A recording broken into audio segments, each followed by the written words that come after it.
ಗುರು ರಾಘವೇಂದ್ರ ಸ್ವಾಮಿಗಳ ಪ್ರದಕ್ಷಿಣೆಯನ್ನು ಹಾಕ್ತಾ ಇರ್ತೀವಿ. ಹಾಕಬೇಕಾದ್ರೆ ಒಂದೊಂದು ದಿಕ್ಕಲ್ಲೂ ಒಂದೊಂದು ದೇವತೆ ನೆಲೆಸಿದ್ದಾರೆ. ಅವರಿಗೆ ನಮಸ್ಕಾರ ಹಾಕೋದ್ರಿಂದ ಏನು ಫಲ ಎಂಬುವುದು ಗೋಪಾಲದಾಸರು ತಿಳಿಸ್ಕೊಂಡು ಹೋಗ್ತಾರೆ ತಮ್ಮ ಸುಳಾದಿಯಲ್ಲಿ. ಅದೇನು ಎಂಬುದಾಗಿ ನೋಡೋಣ. ನಮಸ್ಕಾರ, ನಾನು ಅರುಣ್ ಕೃಷ್ಣ. ನೋಡಿ, ವೃಂದಾವನಕ್ಕೆ 4 ದಿಕ್ಕುಗಳು ಇದೆ, ಅಷ್ಟ ದಿಕ್ಕುಗಳೂ ಇದೆ, ದಶ ದಿಕ್ಕುಗಳೂ ಇದೆ. ಆದರೆ ನಾನು 4 ಮಾತ್ರ ತಗೊಂಡಿದ್ದೀನಿ ಆ ಸುಳಾದಿಯಲ್ಲಿ ಹೇಳಿರೋ ಥರ.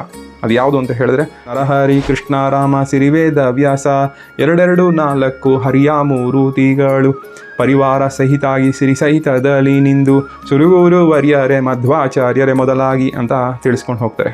ಅಂದರೆ ವೃಂದಾವನದ ಮುಂಭಾಗದಲ್ಲಿ ಯಾರು ನೆಲೆಸಿದ್ದಾರೆ ಅಂತ ಹೇಳಿದ್ರೆ ಲಕ್ಷ್ಮೀ ನಾರಸಿಂಹರು ನೆಲೆಸಿದ್ದಾರೆ.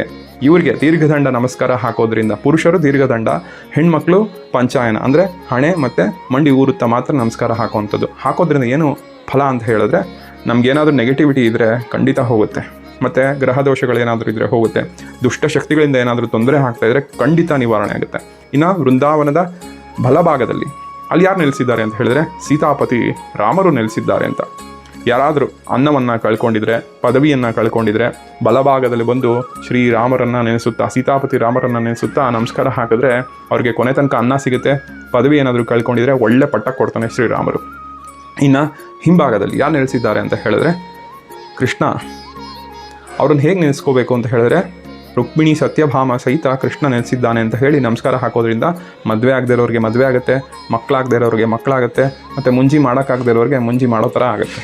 ಇನ್ನು ಎಡಭಾಗದಲ್ಲಿ ಯಾರಿದ್ದಾರೆ ಅಂತ ಹೇಳಿದ್ರೆ ವೇದವ್ಯಾಸರು. ಇವರನ್ನು ನೆನೆಸುತ್ತಾ ನಮಸ್ಕಾರ ಹಾಕೋದ್ರಿಂದ ಏನು ಫಲ ಅಂತ ಹೇಳಿದ್ರೆ, ಅವರನ್ನು ನೆನೆಸ್ಕೊಂಡು ನಮಸ್ಕಾರ ಹಾಕೋದ್ರಿಂದ ನಮಗೆ ಒಳ್ಳೆ ಆಧ್ಯಾತ್ಮಿಕದಲ್ಲೇ ಯಶಸ್ಸು ಸಿಗುತ್ತೆ, ಮತ್ತು ಯಥಾರ್ಥ ಜ್ಞಾನ ಅಂದರೆ ಯಾವುದು ರೈಟ್ ಫಿಲಾಸಫಿ ಅಂತ ನಮಗೆ ಅರ್ಥ ಆಗುತ್ತೆ. ಅದ್ರ ಜೊತೆಗೆ ಮಧ್ವಾಚಾರ್ಯರೇ ಮೊದಲಾಗಿ ಅಂತ ಹೇಳಿದ್ದಾರೆ, ಅಲ್ಲಿ ಮಧ್ವಾಚಾರ್ಯರು ನೆಲೆಸಿದ್ದಾರೆ ಅಂತ ಚಿಂತನೆ ಮಾಡಿ ನಮಸ್ಕಾರ ಹಾಕಬೇಕು. ಮತ್ತು ಗುರು ಪರಂಪರೆ ಮಧ್ವಾಚಾರ್ಯರಿಂದ ಹಿಡಿದು ಸುಬುಧೇಂದ್ರ ತೀರ್ಥರವರೆಗೆ ಗುರು ಪರಂಪರೆಯನ್ನು ಸ್ಮರಣೆ ಮಾಡೋದ್ರಿಂದ ನಮ್ಗೆ ಒಳ್ಳೆ ಫಲ. ಇಂದು ಗುರುಪುಷ್ಯ ಯೋಗ ಖಂಡಿತ ನೀವೆಲ್ಲರೂ ಅದನ್ನು ಹಾಕೋದ್ರಿಂದ ಒಳ್ಳೆ ಫಲ ಸಿಗುತ್ತೆ. ಮುಂದಿನ ಸಂಚಿಕೆಯಲ್ಲಿ ದಿಕ್ಕಿಗಳಿಗೂ ರಾಘವೇಂದ್ರ ಸ್ವಾಮಿಗಳ ರಕ್ಷಣೆ ಹೇಗೆ ಸಿಗುತ್ತೆ ನಮಸ್ಕಾರ ಹಾಕೋದ್ರಿಂದ ಅಂತ ತಿಳಿಸ್ಕೊಡ್ತೀನಿ. ಎಲ್ರಿಗೂ ಒಳ್ಳೆಯದಾಗಲಿ. ನಮಸ್ಕಾರ.